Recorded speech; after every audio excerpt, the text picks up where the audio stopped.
You also need what is called proof of funds to study in Germany.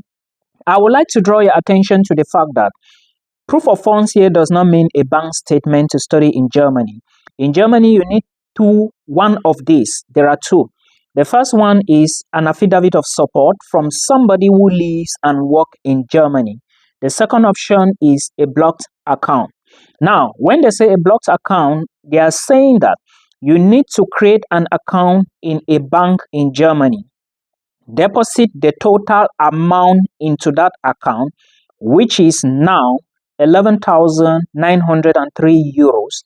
And do not forget that you have to create this account online from your home country.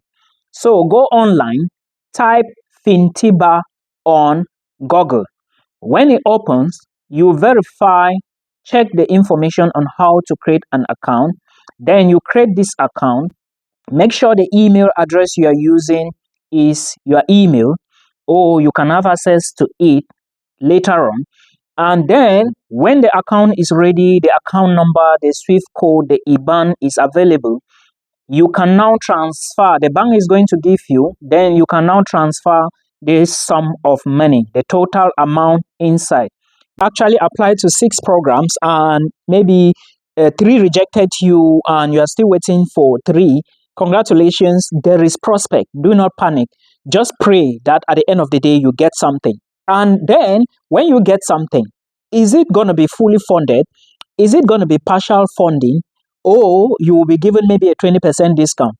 We pray, and I want to see you guys in Finland next year. Now let's go back to the proof of funds to study in Finland. Remember, I have said many times that, well, maybe not on this channel, if you want to study in Finland, you must have money in your bank account. Look guys, I will repeat again, the money must be in your own personal account.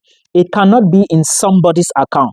But if your parents have the money to transfer to your own account, let them transfer the money to your account. But there are things you need to do.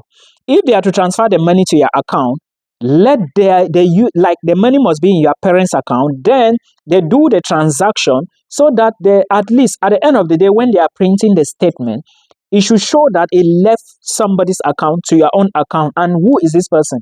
Your parents. Now, you are going to print the 2 bank statements. Okay, when submitting your application, you have to print the 2 bank statements to show the transaction. Okay, and equally, you need to show supporting documents. 1, sponsorship letter from your parents. Make sure you go to the court and do the necessary authentication and take it to the Foreign Affairs Ministry for authentication as well, the strong one. Then you also need to get documents to prove her birth certificate if it's your father or mother, a birth certificate, maybe your international passport. I have said this before and I'm saying it again. Now, how much is the money? I was checking something and I noticed that there is a website still saying that the money is 6,720 euros. And this information was recently published. That is how you see some people, they get mixed up. And that's why I always say that when you want to check something, don't just rely on Google. Check the embassy's website or the diplomatic mission website or even school website to get the important information. Now, to those who didn't know, let me read something for you. If you want to study in Finland, okay, you need to have sufficient funds. You need at least 800 euros per month at your disposal to be able to pay your accommodation, food, and other needs. In addition, you need to have enough money to pay tuition fee if you have not yet paid. Now, if you are to pay a tuition fee, right? Remember, when you get admission, that's why I was saying that pray that you get a scholarship. If you are to pay tuition, this is the first thing. If you get 50% scholarship, let's say your tuition is 10,000 euros and you get 50% scholarship, it means you are going to pay 5,000 euros. Now, remember, you are paying 5,000, okay? If you didn't get a scholarship at all, your proof of funds, that money, it depends now on how much the school asks you to pay.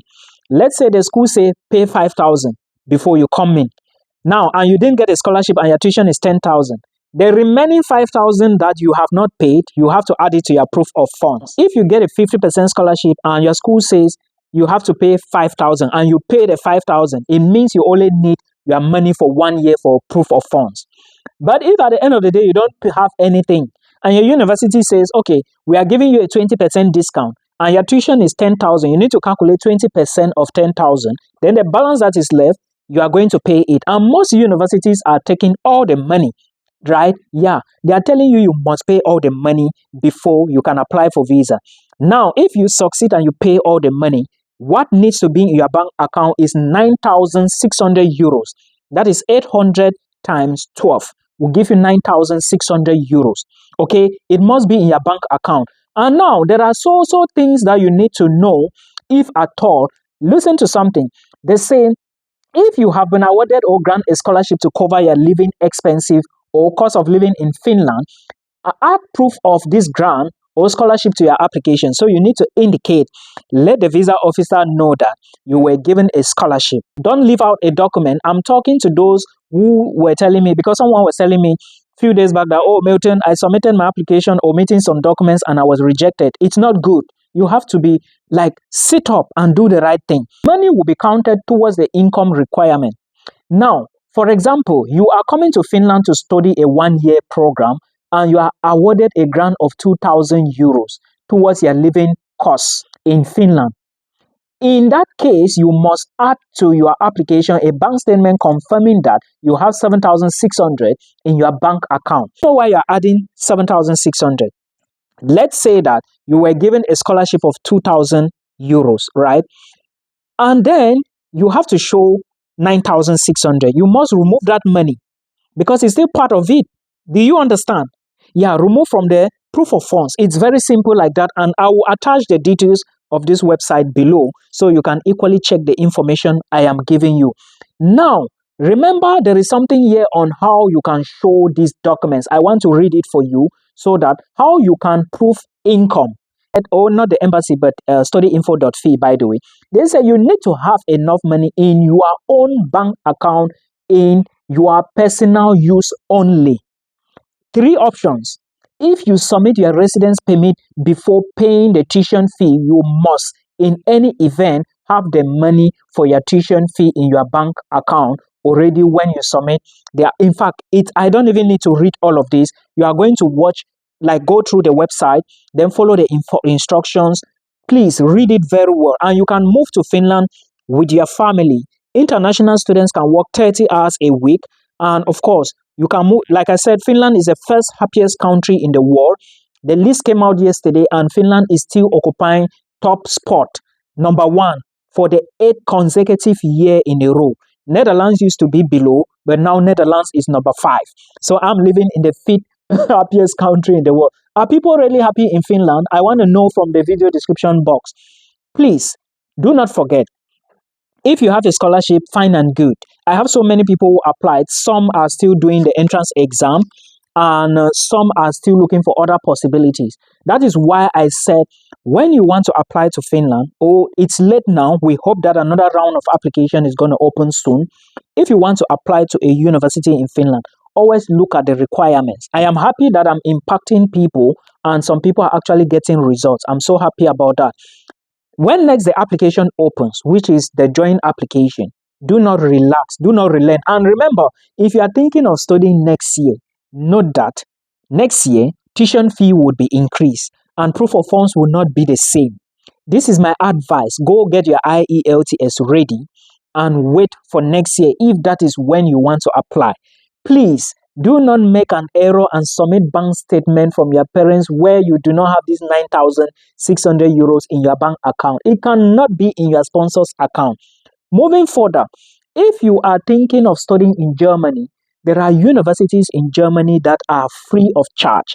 Those of you who want to apply to Germany from Cameroon, apply now because the embassy is quite flexible and this is the time to take advantage. Since there are appointment slots now, apply. Then you move to Germany and remember, you need a blocked account. There are videos on the channel I explain what a blocked account is, how you can get it, and a whole lot of other things. But one tip I will give you, if you are applying for schools in Germany, make sure you apply to schools that are not popular. Schools in the interior, not schools within the bigger cities, Hamburg, Frankfurt, Berlin. No.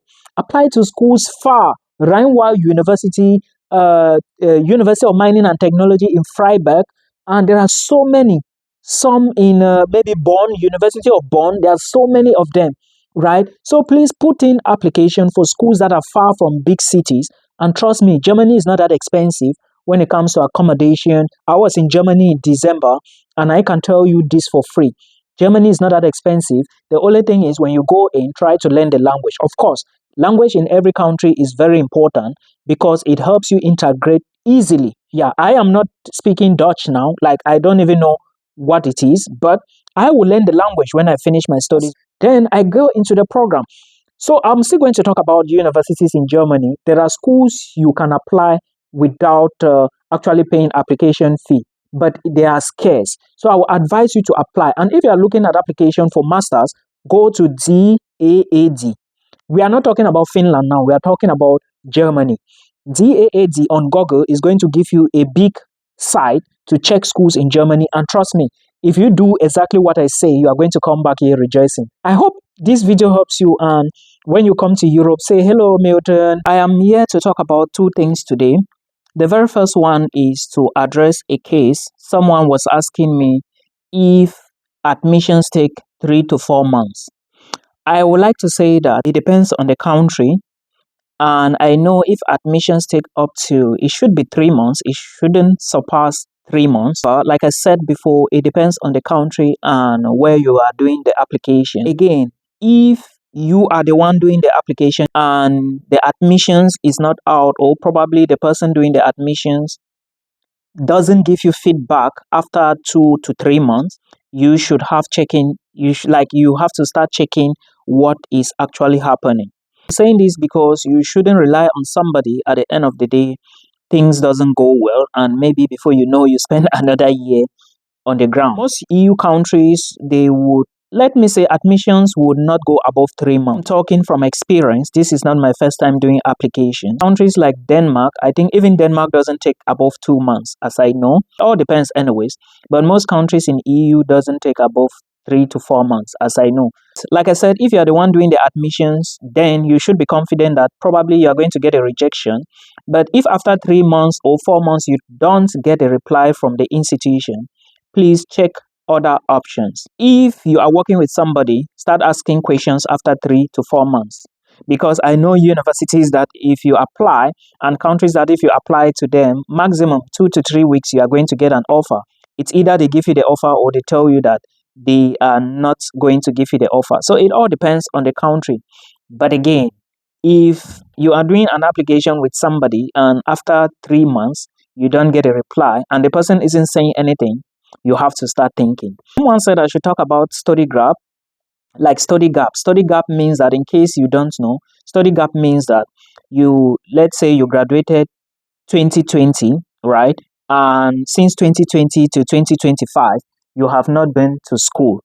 Then there is a gap for 5 years. Let's say you graduated 2018, and since 2018 till date, you haven't been to school. There is a gap of 7 years. That is what we call study gap. Some countries or some universities, let me put it this way, might say that, you might find something on school's website saying that if you have not been to school for the past 4 to 5 years, you shouldn't apply because your application might not be considered. Yeah, it happens like this in some countries like Norway. So in this case, you have to check. But if any university is talking about study gap, then they should put all this information on their website. Okay. For those of you who want to talk to me one-on-one, my bio, there is details there. There are some things there that if you click on them, it will bring you directly to me. However, if you are watching me from my YT channel, check the description box. Thank you.